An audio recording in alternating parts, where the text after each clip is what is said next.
get myself Hey! tucked in. So here we are. Once again, it's the Alkalized to Realize talk show. It's Fabian the Upgrade Man. Today, as I usually always say, it's going to be a fantastic show. But at this time, I genuinely can tell you that this is going to be an absolutely blinding show. It's going to be fantastic. Today, we got Jeffroy Schofield on the show. Jeffroy Schofield is a chiropractor that deals with prenatal memory. Yeah, and he deals with that with age during as well. So this is really, really going to be mind-blowing and totally interesting. So hold your hats on, guys. Fantastic. Jeffroy, welcome to the show. Thank you. I appreciate you having me on. No problem.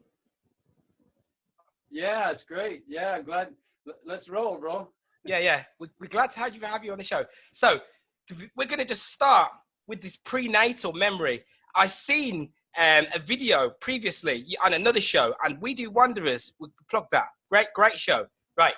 And I watched that, and when I watched it initially, you start watching something, you're waiting to get into it, and then as soon as it kicked in, and I seen what was occurring, it resonated with me deeply on a soul level, because I talk a lot, following Gnostic studies, etc. I talk a lot about a cosmic womb, and I refer everything back to this womb. Yeah.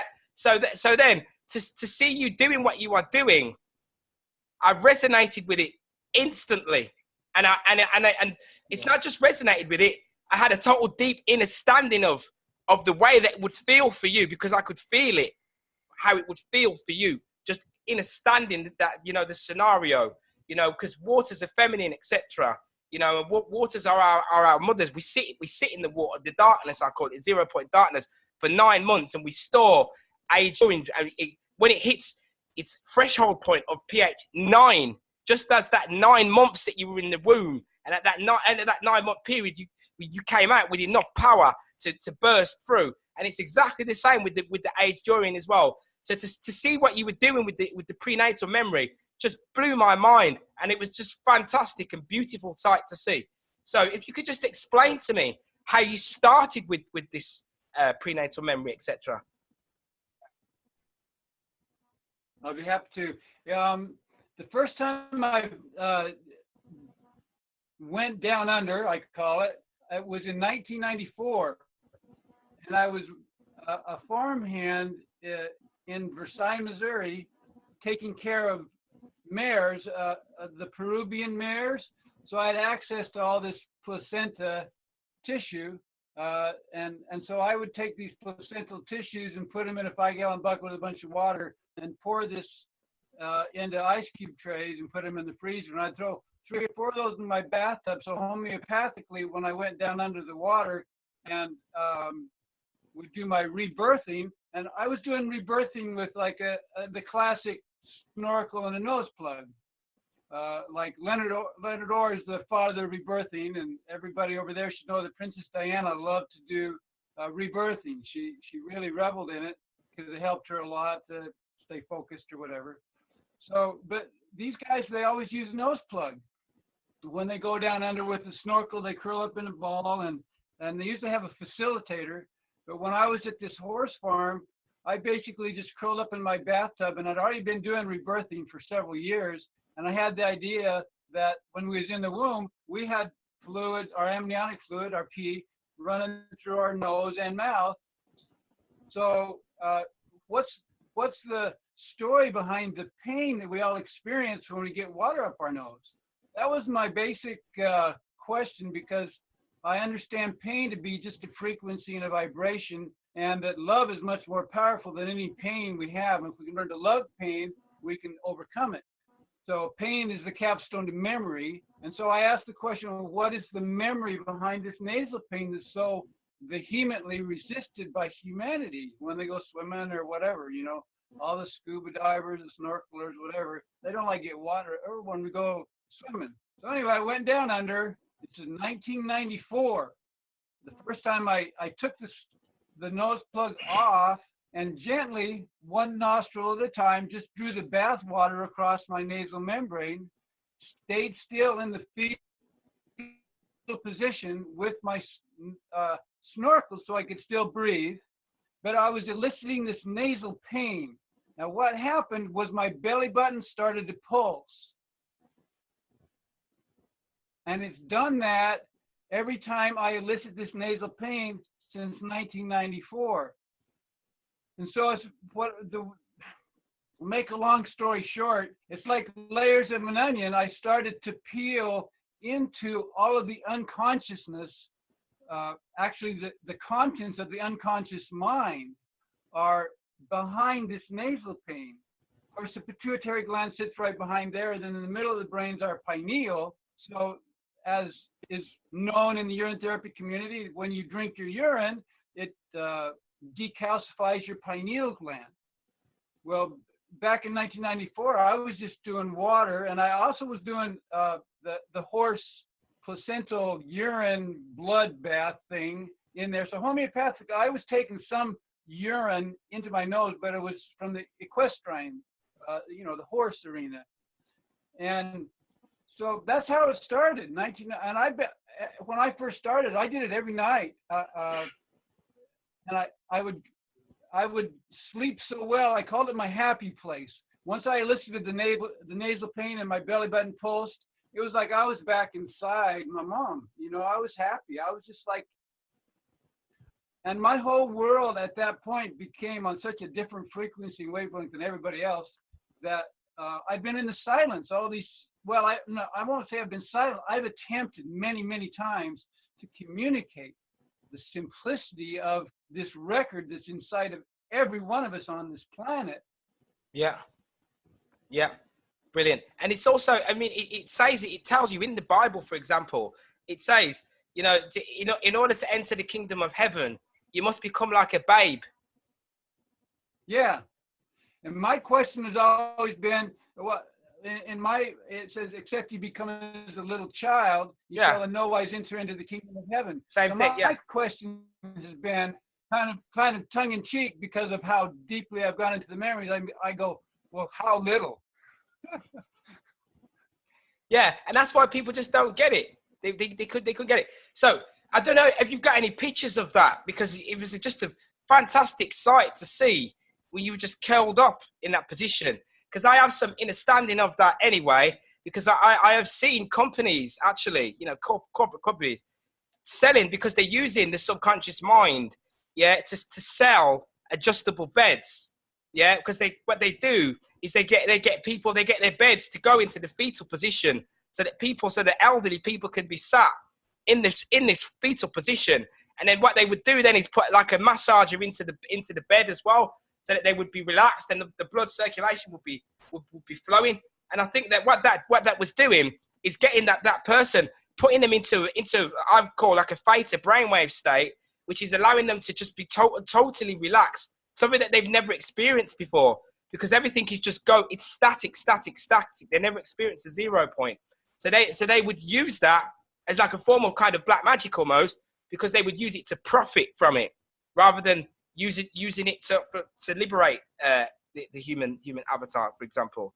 So when you explained that to me, I had very deep understanding of it, because I'd seen it used in a corporate fashion.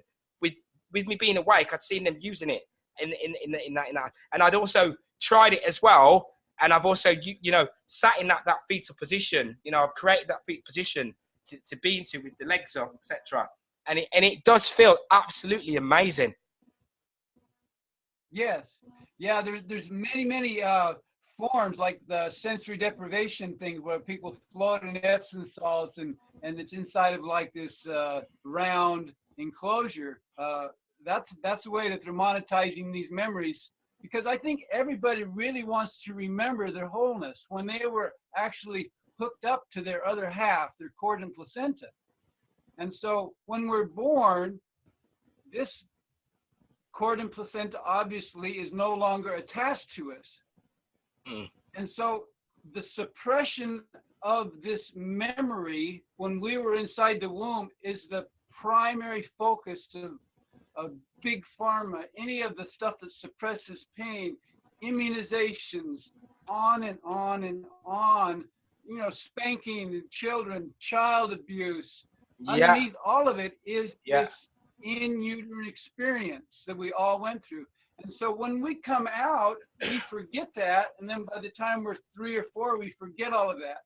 So my one-liner is, all we're experiencing on the world stage collectively from the unconscious mind is what we've all collectively forgotten from conception to age 3 or 4, back generations of time.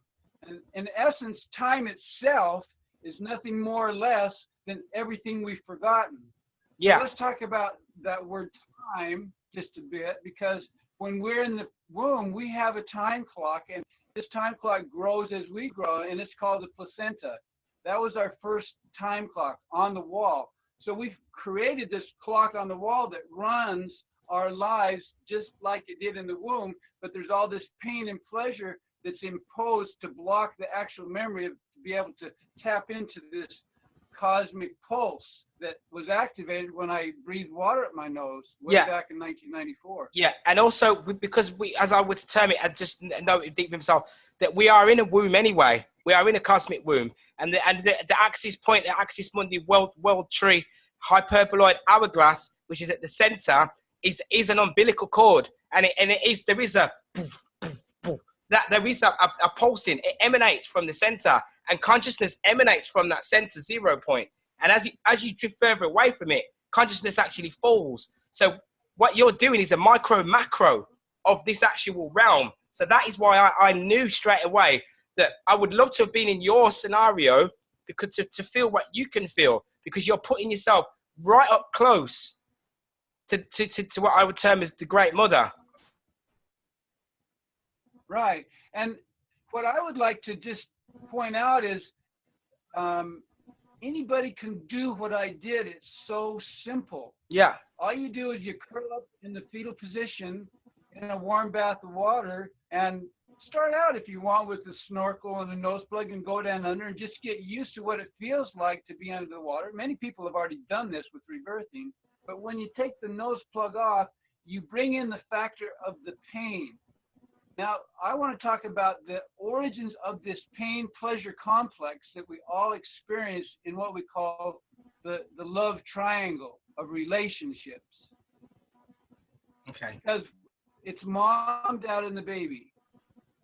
That's our first experience with the sexual energy. Yeah, Trinity. And yeah. if you look at all the other creatures on the planet, none of them engage in sex during pregnancy except for humans. And I would draw the analogy that this is what is the analogy of the original sin that brought death and dying to the planet, as spoken of in the Bible.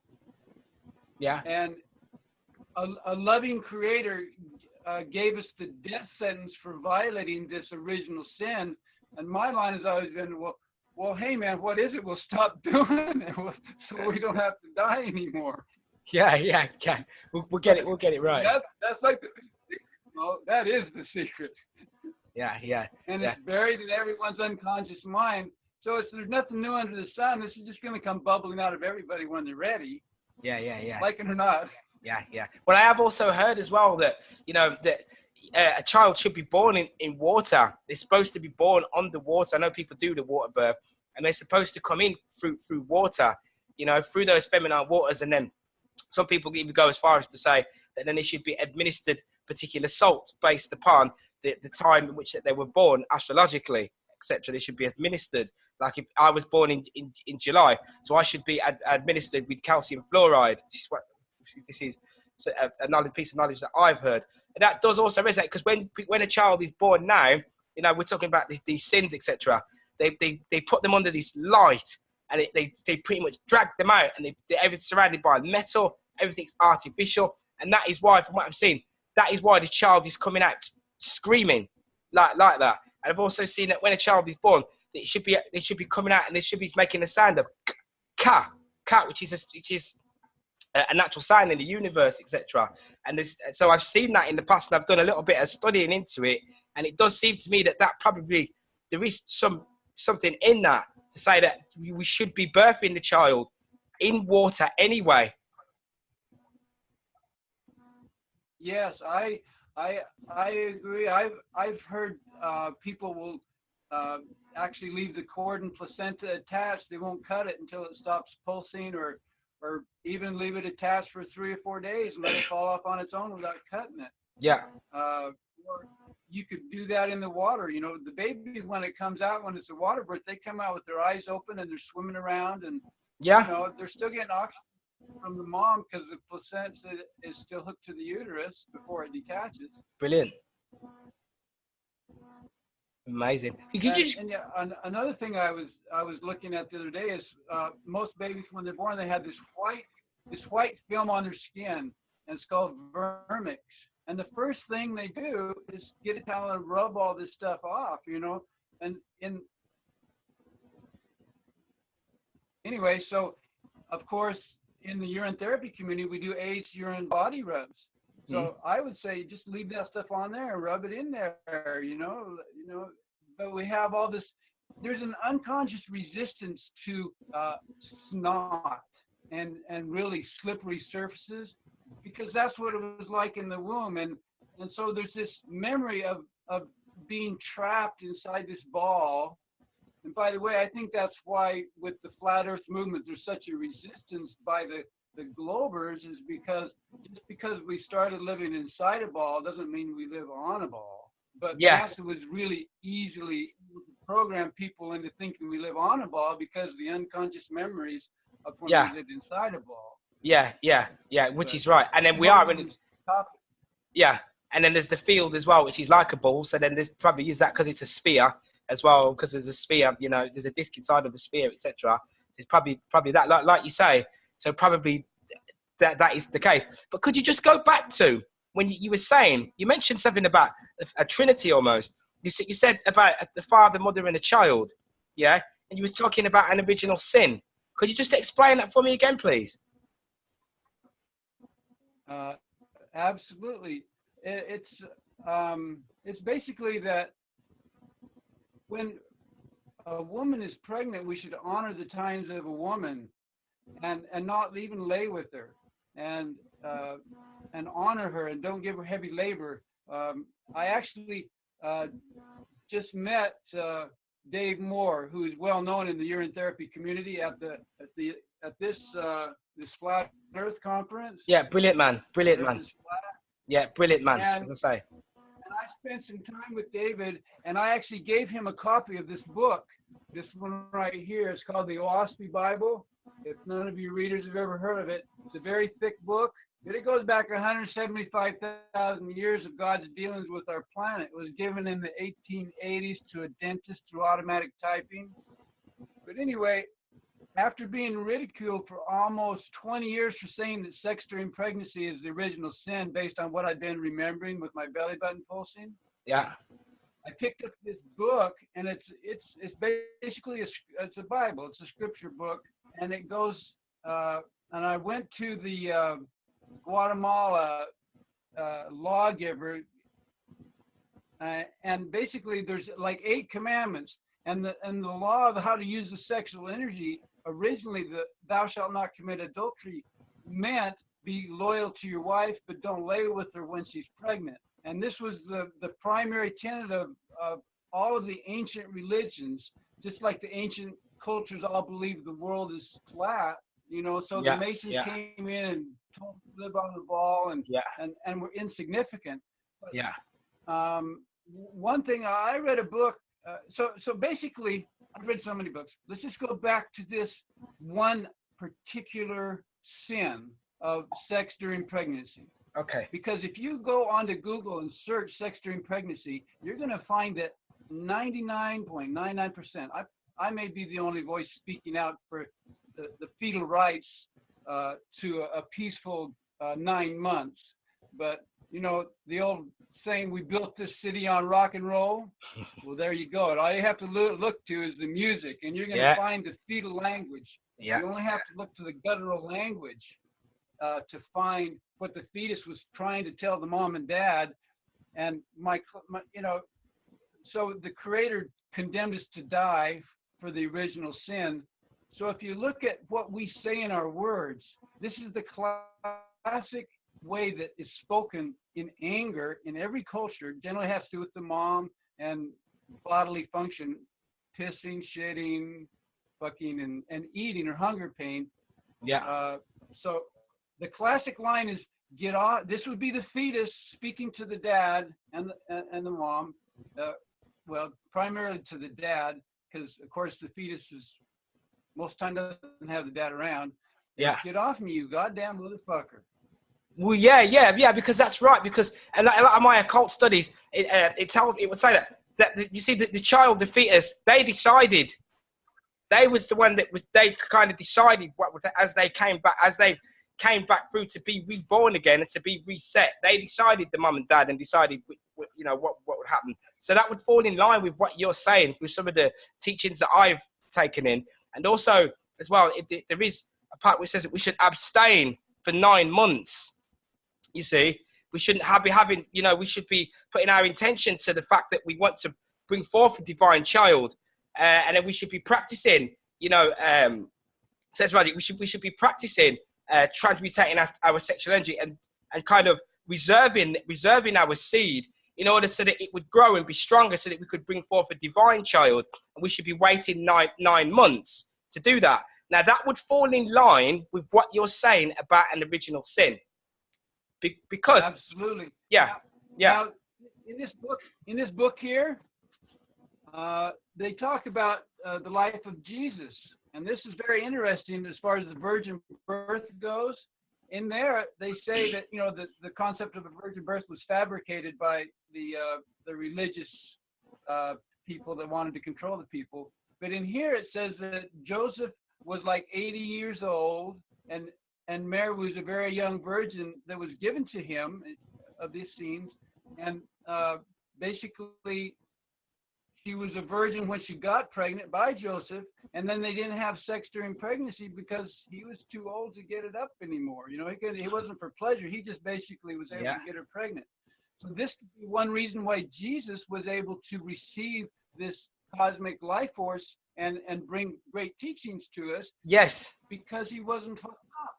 Yeah, because it's metaphors telling us what we should be doing. It's the same. I posted something recently, another esoteric knowledge, occult story that is encoded truth, was about King Solomon, and it was saying the same thing there. It was saying that Solomon had been messed about with these strange women, but it wasn't talking about strange women. It was talking about the lower emotions, the lower carnal emotions that he decided to align himself with. Yeah, and it's the same thing when you're saying about Jesus. Jesus said, it's telling us about what we should be doing in order to access our divine state of being, and not fall by doing X, Y, and Z. Right. Yeah. The original sin is just it's an analogy. So yeah. King Solomon, I think he also said there's nothing new under the sun, I think. Yeah, and that, yeah. And you see what he, yeah, and he said there's nothing new under the sun, yeah, because King Solomon, with his gold as well, yeah, he stored 666 talents of gold, a weight of gold, every single year, because he's talking about the sun, because then Solomon, within Solomon's name, is O, and we know that O is the 15th letter of the alphabet, right? And 1 + 5 is 6. So there's 3 O's, and that makes 666. And 6 is also the number for the sun. And 6 is the number for the sun. 6 is also electrical. Yeah. So Solomon was a representation for the conscious sun, which is our conscious mind, which governs our lower carnal nature. It governs right from the heart downwards. So all these encoded messages and everything that you're bringing to us today, what you're bringing us today falls in line with the encoded knowledge that was put before us in order for us to liberate ourselves. Yeah, we have to find that truth and remember and liberate ourselves, brother. And it's fantastic that we're resonating like this today. And what you're doing is beyond words. Yeah. Well, let's talk about the number 666 and relate it to the carbon-based life forms that we are. Exactly. All flesh is. Yeah. There's 6 protons, 6 neutrons, 6 electrons. Yeah. So that means we collectively. So, as I started this journey, it was the animals, birds, and fishes, which in Revelation say hold the keys to the end of time, because the Creator knows over eons of time that mankind's not going to stop having sex during pregnancy. Yeah. And then we wonder why we're so fucked up, right? Yeah, but this is why, because we're stuck in this lower animal carnal nature. Yeah, where we're doing these sort of things because we don't care. The thing about it is, animals. We want to say that animals are their carnal nature, but they at least respect their young they're better. They get the woman pregnant. Yeah, they're better. They still know how to love. Example. Yeah, they're the example. That's why they hold the keys to the end of time. That's right. And time being the memories when we was hooked up to the placenta. Yeah, I was saying this only earlier. Because when you eat, this is what happens to us. That's why our consciousness falls below. We use animal but our consciousness falls below that of the normal beasts in the field that still understand unconditional love. Because when you eat them, your consciousness falls below. It actually falls below them because nothing is separate. Everything is totally is intertwined. The consciousness of an animal is set to look up to the consciousness of a human being to rise up to that. So when we eat that, what happens is we fall below that, which is what happens. And that is why we have these scenarios. And that is what we've been warned about. And that's why we're not to, 666 is the number of the man. But what we're supposed to do is to rise above that. If we do not rise above that, we become encased and we'll become entangled and trapped inside of an electromagnetic spectrum deception, because we can only see visible light. We can only see a small amount of what there is to be seen. So 999 is our divinity. But obviously, what we have to do is rise up out of this lower carnal state in order to access that. So let me go into the beauties of what aged urine does and the alkalinity based on what I've remembered as far as what causes hunger pain. Okay. We've been taught 3 square meals a day, blah blah blah. And I saw Monica Shute post the other day saying that her higher self telling her not to eat anymore. And I thought that was so beautiful. Yeah. And she's done so much urine therapy, but let's just go to the in uterine breathing mechanism that we all used, because our diaphragm was going up and down all the time in the womb, just like it does now, but it wasn't bringing air in and out. The flow was in and out of the nose and the mouth. Yeah. And we don't learn to swallow until the 7th month. So this is like a fish breath. So it's like this urine was going into the nose, and we were communicating with our mom about what we need through directly from the brain into the amniotic fluid, and in chemistry, this is called telegeny, the communication between the mom and the fetus. So hunger pain gets its roots from sex during pregnancy, because when the uterus contracts during the maternal orgasm, it'll stay contracted for 5 to 30 minutes. Now, what that means is that all those spiral arteries of the placenta that are woven into the musculature of the uterus are closed off. So there's no fluid coming in and no fluid going out. So it's like a shutdown. And back in the 70s, when ultrasound first came out, the OBGYNs in our country and around the world supported and found this to be true, that the fetus is not a happy camper during maternal orgasm. Then for about 10 years, they fought amongst themselves about whether to tell patients to or not to have sex during pregnancy. And then they were just told to, cease and desist, or we'll take your funding away. And I have the hard copies of this research.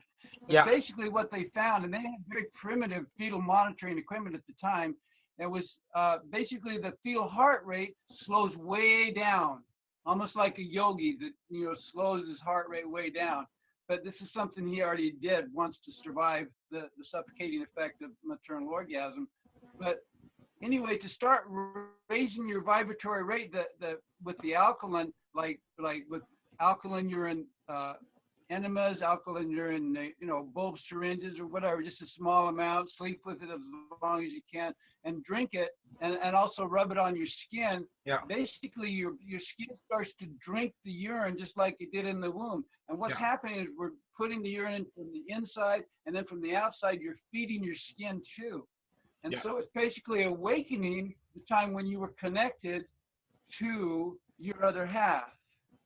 And that is what I think will be the the twinkle twinkling where we're all changed and we no longer taste of death. When we all awaken, it's going to be, it can't happen through big pharma or somebody making money off it. This has to be a twinkle twinkle thing, because I've seen too many, being a professional chiropractor, I've seen too much competition and ego that comes in, and I got the right way, blah, blah, blah, blah, blah.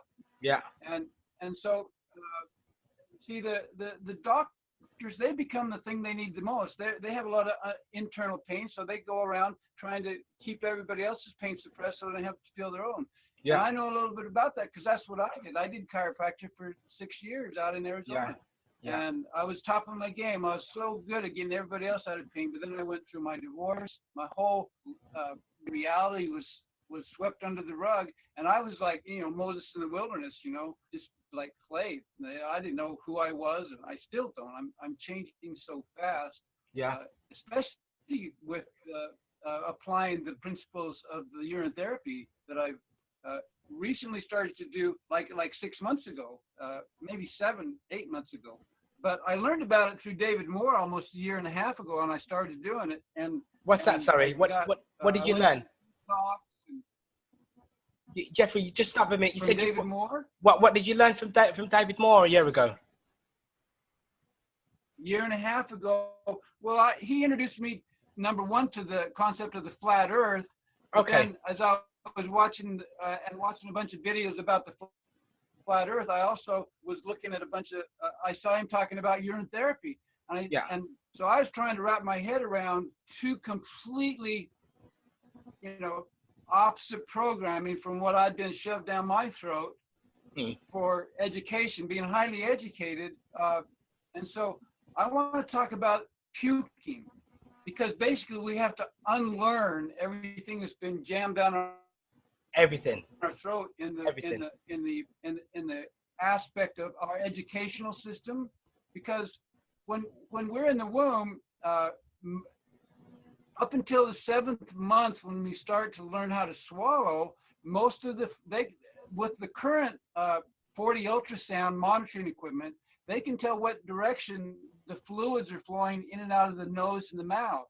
And basically, it's a regurgitation flow up until about the 7th month, when we finally start to have the ability to swallow. And so there's not all regurgitation flow. So basically, it's what's called the in-uterine breathing mechanism. I have this in my book. I have an ebook, and there's no way we're going to get through everything that's taken me since 1994 to dial up. This is like a picture of. This is a picture of what you'll find when you go to Amazon. Okay. And look for my book. And the name of my ebook is Let the Fetus Have Its Say. I've seen that. Yeah. Well, this is what was my attempt. I was blogging. I got so tired of trying to talk to people about what I was experiencing, because it was just pushing too many buttons. So I just used this blog as my vent. And then later on, the name of the blog was myotherhalf.blog.com, and it was taken off. I had a global following in the sadomasochistic arena, because people in that arena were delving into the suffocating memories they all experienced in the womb when mom and dad would have sex. Like some of our most famous actors, like David Carradine, and were found autoerotic asphyxiation, and it's really a common practice in the well-to-do with more money and time on their hands than they know what to do with, because everybody wants to remember. And if you want to look for an out for all these people in the pedophilia ring, the Pizzagate, basically they're doing what was done to them. We basically had to sacrifice a part of our own life force to our parents to survive this suffocated experience. Death. So it's because of death. When all this stuff is called people on the planet, they're actually, I think this is why the Creator is allowing it to go on. So we can actually point the camera at the fetus and let the fetus have its say about what it thinks about what goes on under the covers in the sacred sanctimony of the bedroom of the parents. Now you look at people who say moral ethics in society. It's usually the religious folks who then go home on Sunday afternoon and have sex with their pregnant wife and impose this suffocating memory on their children, so their children will bury them, you know, and be there Yeah. for them when they're going Yeah. back to their fetal memories and curling up in a ball and dying. Eating And chicken. it's what causes death to rule on our planet. Yeah. Yeah. But this is it. That's right. So, It's because of the mentality of death. yeah, death is the final enemy, and collectively we can conquer it. All these people that heads are on the chopping block now for being found guilty of pedophilia and all that stuff. Underneath all of that is this suffocating memory of when mom and dad were doing it to them back through eons of time. It's the original sin. So we have to understand the original sin before we can, like David Moore says in his book, we have to understand the original problem, you know, before we can heal it. So I think the original sin is the original problem. So it's these unconscious memories are so powerful. They run everybody's life. And if we can remember, then we're not condemned to repeat that which we can't remember. So like it says, history repeats itself simply because we don't want to remember. So what we don't want to remember is conception to age 3 or 4 as a general rule, because we forget it. And then we have to create all these outward manifestations of these early memories. And I'll just talk about religion real quick, because in the womb, we're like this, in our little bubble, our little spaceship, right? Yeah. Star Wars, running our avatar, playing our video games on our placenta, right? Yeah. So all this technology is there to help us remember this. In the fetal position, people all day long, they're doing this, right? All day long. Like we did in the womb. So, I don't know, where was I going? You was talking about religion. So you were going to go with religion. But what I want to put in before we go with religion, I was going to say that you said about that the sin, deadly sin. It does. We were, you could say, cast it out, the guy, etc. Yeah, that does fall into line. Definitely agree with that. Also, it's like it's black tantra as well, because even when those men are having sex with those women, what they're doing is that they're expelling their vital life force, energy, and just wasting it anyway, because it's a waste. The woman was already pregnant, at the same time, because we know that with this sexual energy, it starts off with this lower 666, but it rises. If we don't waste our vital Christic life force energy, and we work and we find the protocols in order to raise this chrism, then we can transmute this lower sexual energy, this lower carnal sexual energy drive into a spiritual high, into a spiritual orgasm, and we can achieve enlightenment through doing that. Through Ida and Pingala, we could do that. So it is all falling into alignment with an actual fall scenario, which I now look at as well as it's something that we may have chosen to do, was to move away from that 0 point center where consciousness falls, and now we're in what I would term as the land of the dead, Hades, which is why we see all this crazy behavior, which is aligned with the mentality of death. So everything that you're saying, I totally resonate with.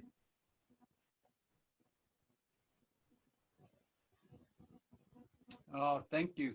You know, so religion, basically, we were inside, and we had these two big people out there, mom and dad. Everybody had, some people, at least you had your mom, if they got divorced or whatever. So it's like religion, or like the word God is like untouchable, unseeable, but we know they're there. That's kind of, having faith. And so we had to create some kind of an organization to put all of this energy and feeling that's coming and fueled by these unconscious cellular memories. And so when people go to church and nurse one another with their own, energy fields next to each other, they feel nourished, but the nourishment is coming from one another. Like one of my favorite sayings is, I'll give credit to where I heard it, is from Jim Stroll, who he's the founder of People Unlimited, who I recently attended the RAD Fest, which stands for Revolution Against Aging and Death, out in San Diego. But anyway, his line is, the only higher power that ever did or will exist is the power of you and I working together. Yeah, I agree. So love your neighbor as yourself. It's the same as the first commandment. Yeah, yeah, yeah. Unity. So let's talk about CO2 now, because this gets really fascinating about, gases, how when you get into breatharianism and, you got oxygen and nitrogen and hydrogen and CO2. Yeah. What happens during the maternal orgasm is the baby keeps using up the oxygen that's in-house and the CO2 builds up. So the reflection of that would be all of the carbonated beverages, whether they got alcohol in them or not. Now, I found that I was born and raised a Mormon. So I grew up, I didn't have alcohol or cigarettes or none of that. I was just like the best little Mormon boy you ever want to meet. And so my body was protected in a way from these substances. But when I see somebody, drinking alcohol or the big gulp or the sodas you always have with your meal, I'm just saying this CO2 as it goes down the throat is basically suppressing the memory of when we suffocated in the womb, and that's why we're pushing this food down. Suppress this hunger. It rises back up. Lunch, push it back down, rises back up. Can't dinner, go. And every day, killing ourselves with food. Carbonic acid. Yeah. I hear you. Perfect. Yeah, and you can't get rid of it. I was looking at it today. And then and then you go to smoking. The thing about smoking that I found really fascinating when I remembered the in-uterine breathing mechanism is like the rectum on a baby. If anybody has a newborn infant, you just put your finger on the rectum and it expands and contracts with each breath. So the lower body, the lower chakra where all this carnal knowledge is, the upper throat area, it all works together with a suck push. It's a hiccup, a chew, hiccups and sneezes. Actually, the hiccup and the sneeze are these two. The hiccup would be the suck, and the chew would be the push. And it can be dialed up to any level of intensity you need to maintain your flow of your nourishment along the umbilical cord, and also getting rid of the waste. And so there's one sound in language that will get people's attention, and this is it. And the reason this is because we're all 9 months in the womb, and we hear the mom and dad, blah, blah, blah, blah. But when they get ready to have sex, mom's got a full bladder, and she's also got the baby in there. What does she do? She goes in and takes a pee. And what does that sound like to the fetus? Which is this. We're talking about urine therapy, right? Yeah. So it becomes like an alarm signal, and that's why when people are in a crowd and you go, shh, it's like it brings back that unconscious memory of when mom goes to the bathroom normally and there's a shh sound. But if dad's around and you've already been fucked once, fuck me once, shame on you, fuck me twice, shame on me, right? But you can't change that in the womb. So it's like, you hear that, with dad's there, that's why people, when they hear this sound, shh, and that's why all of the Illuminati, they do this, shh, don't tell, shh. We didn't have a language in the womb. It was just feelings and vibrations and stuff, because you can feel that, when you see it, when somebody's pregnant, they know, and a child can hear what's going on around it. So if the parents, whatever negative, because of the water, the vibration of the water, they can feel it. Like obviously, as we know, my age urine says "I love you" on all over the front of it because the water contains memory, etc. So when that child is in that womb, all of those sounds, they pick it up as a vibrational frequency. So if you're swearing and shouting and X, Y, and Z, then that child is going to pick that up. So that sound is shh, like you're saying, that vibration, they will just know that instantly. So works. What's coming is that they're about to have to hold their breath for 30 minutes again, They're not a happy camper. Not a happy camper. Cheers, I'm going to drink some. Calls for a drink. Let's get our superpowers going. Cheers. Cheers, brother.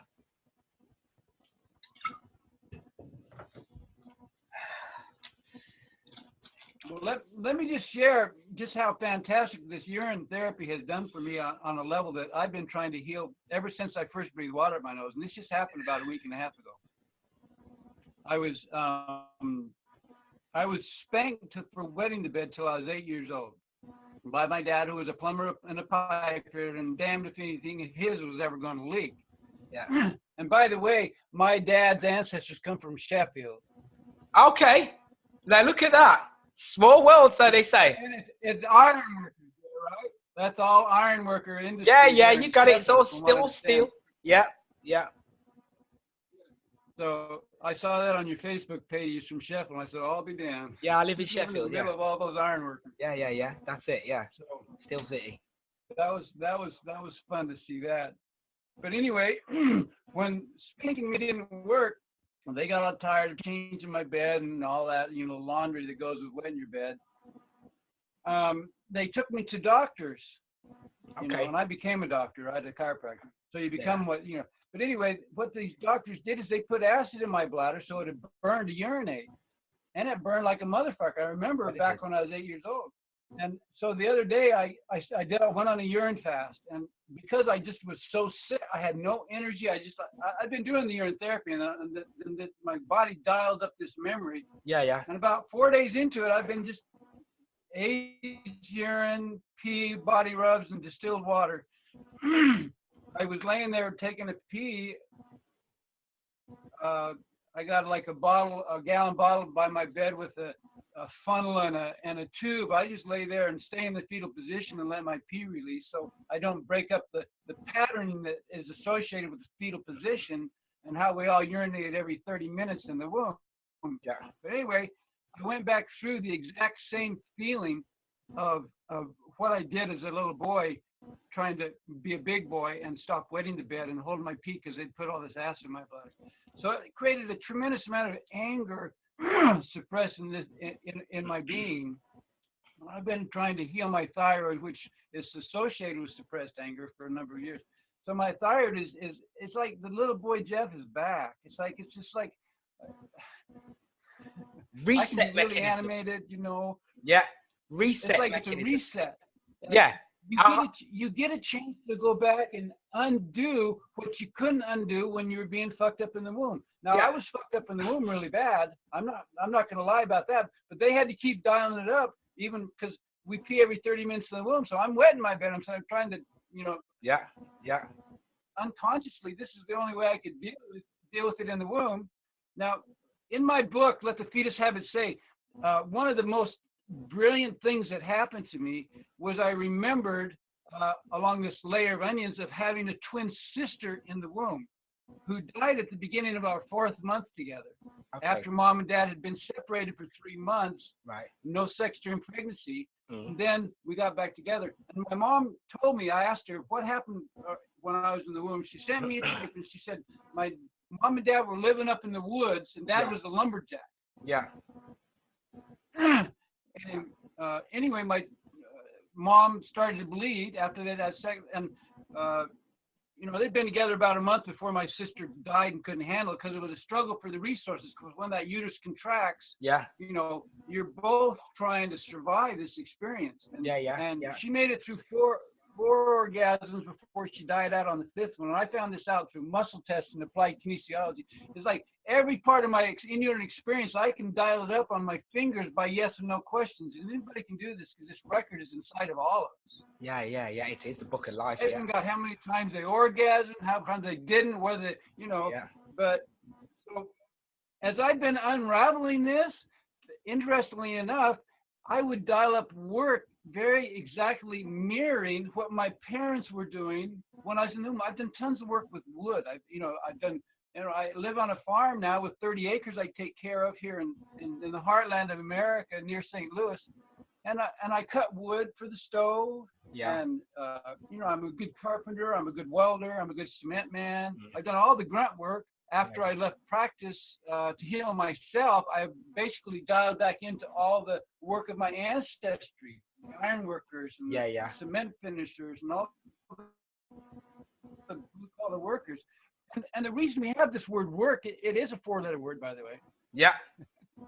is because that's what we had to do to survive the suffocating effect of sex during pregnancy. We had to work real hard. Yeah, yeah, We had yeah, to yeah. suck harder, push harder.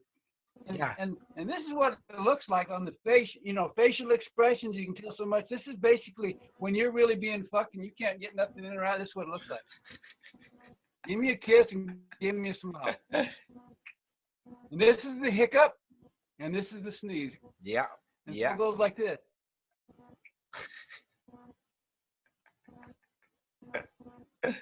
And when you do that holding your breath, you'll die right back into your own suffocating memories. It's Holding your breath.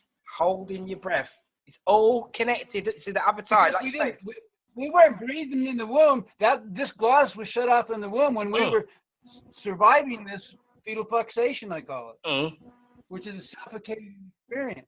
Yeah, yeah, yeah. It's like waterboarding. Yeah, yeah, yeah. Crazy. I noticed actually when I seen the video, the one that you were in the bath, it was aged urine anyway, wasn't it? It was a bath full of aged urine. Yes.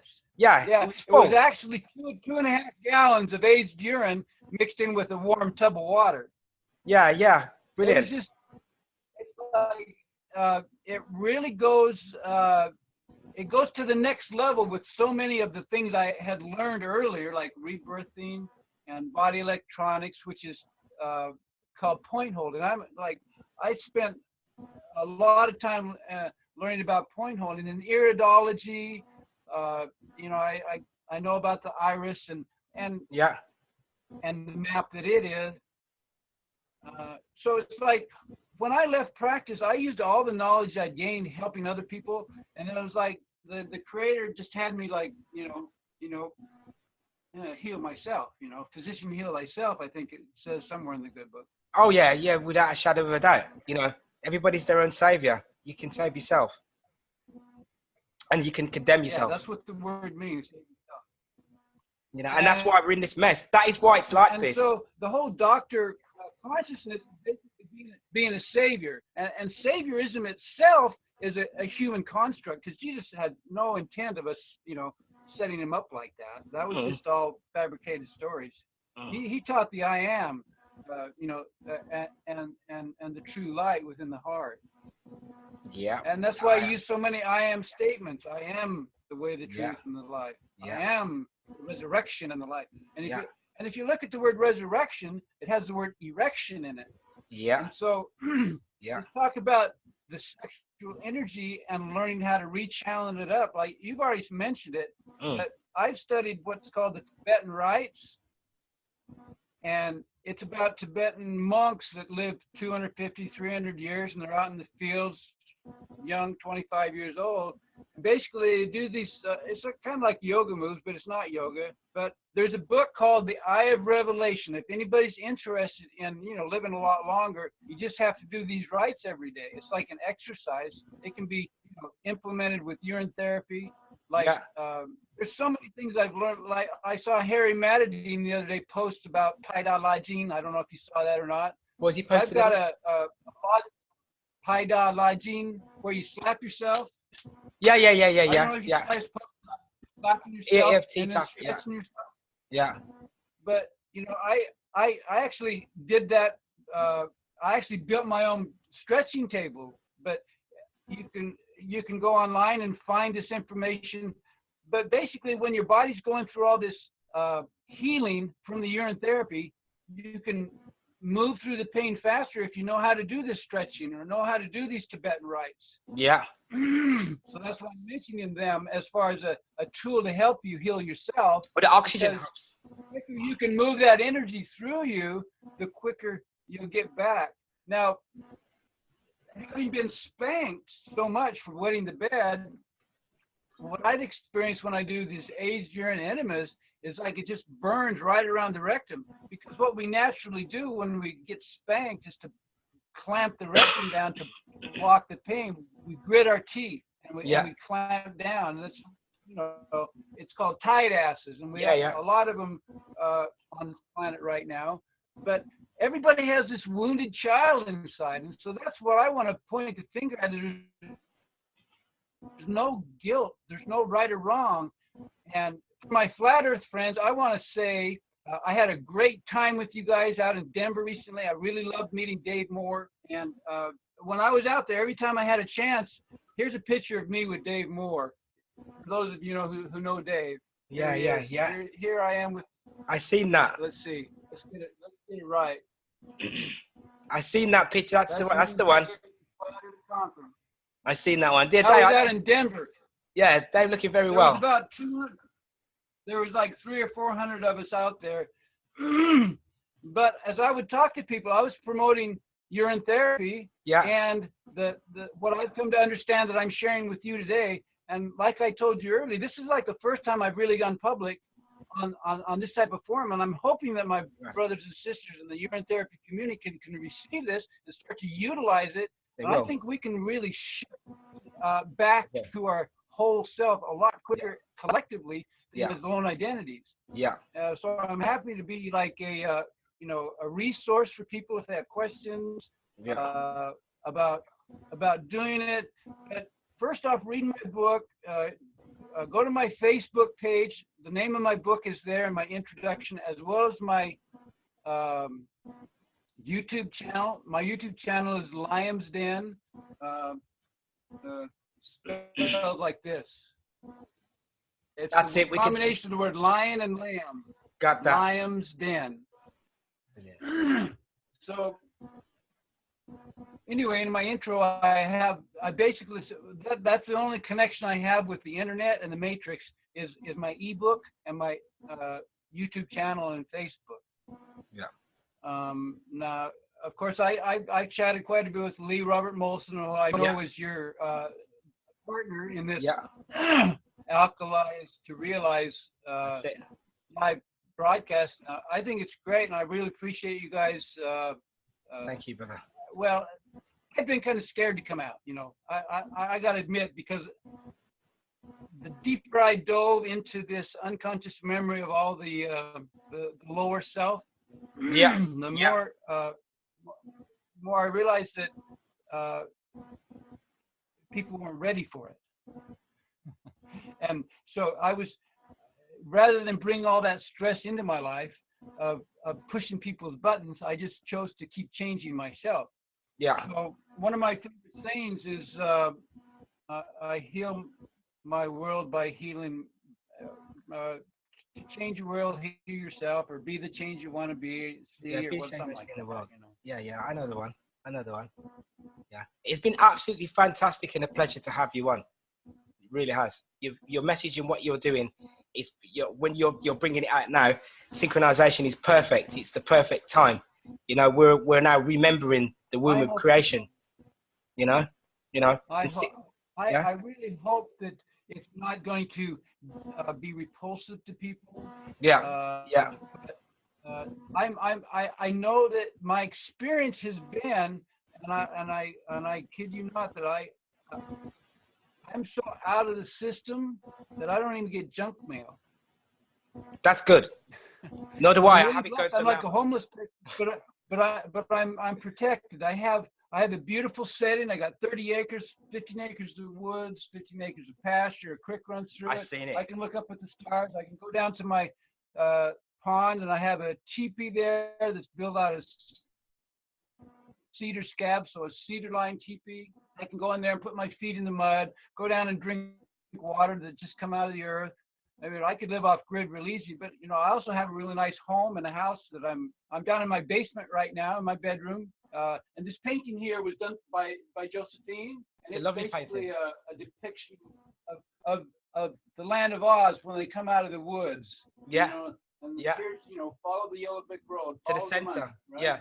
Yeah. It reminds me of follow the money. It reminds me of following the yellow brick road and this little fella here. This is what my symbolic representation of my twin sister that I lost in the womb.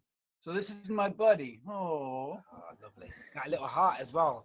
If you wonder why kids love teddy bears, is because they had a cord and placenta in the womb. That was their teddy bear, their favorite blankie. Yeah, a comfort blanket. So again, like I say, it's been fantastic to have you on the show. And I will say that 60 Sex and sex is electrical. And this is 9, which is sun and moon, 69. Combine the two of them together, and you can raise the chrism, raise the sexual energy, and raise it right up. Yeah, and you can access a higher state of being. And this is the message.